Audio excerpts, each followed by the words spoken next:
Welcome to new TV Telugu. కూటమి ప్రభుత్వం మోసం రెండు కవల పిల్లల్లా మారిపోయాయని, అన్నం పెట్టే రైతులను చంద్రబాబు సర్కారు దారుణంగా మోసం చేసిందని మాజీ మంత్రి వైసీపీ నాయకురాలు రోజా తీవ్ర స్థాయిలో విమర్శించారు.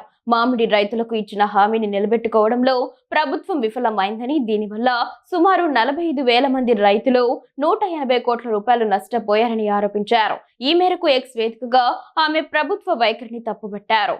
అన్నమయ్య, చిత్తూరు, తిరుపతి జిల్లాల్లో మామిడి రైతులకు గిట్టుబాటు ధర లేకపోవడంతో మాజీ సీఎం జగన్ వారిని ఆదుకునేందుకు పర్యటనకు సిద్ధమయ్యారని రోజా గుర్తు చేశారు. దీంతో భయపడిన కూటమి ప్రభుత్వం హడావుడిగా 4.50 లక్షల టన్నుల తోటాపురి మామిడిని ఫ్యాక్టరీలకు తరలించిందని పేర్కొన్నారు. అప్పుడు కిలో మామిడికి ప్రభుత్వం ₹4, ఫ్యాక్టరీలు ₹8 కల్పించి మొత్తం ₹12 చెల్లిస్తామని హామీ ఇచ్చారని తెలిపారు. నెలలు గడిచినా రైతు సంఘాలు ఆందోళన చేయడంతో ప్రభుత్వం తన వాటా ₹180 కోట్ల విడుదల చేసిందని, కానీ ఫ్యాక్టరీలు ఇవ్వాల్సిన ₹360 కోట్ల మాత్రం ఇప్పటికీ చెల్లించలేదని రోజా విమర్శించారు. పైగా ఫ్యాక్టరీ యాజమాన్యాలు హామీ ఇచ్చినట్లు కిలోకు ₹8 బదులుగా కేవలం ₹3 నుంచి ₹4 మాత్రమే చెల్లిస్తున్నాయని రైతులు తన వద్ద ఆవేదన వ్యక్తం చేశారని తెలిపారు. ప్రభుత్వం వెంటనే జోక్యం చేసుకుని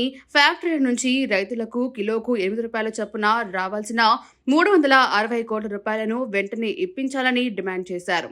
రైతుల న్యాయమైన పోరాటానికి తన సంపూర్ణ మద్దతు ఎప్పుడూ ఉంటుందని రోజా స్పష్టం చేశారు.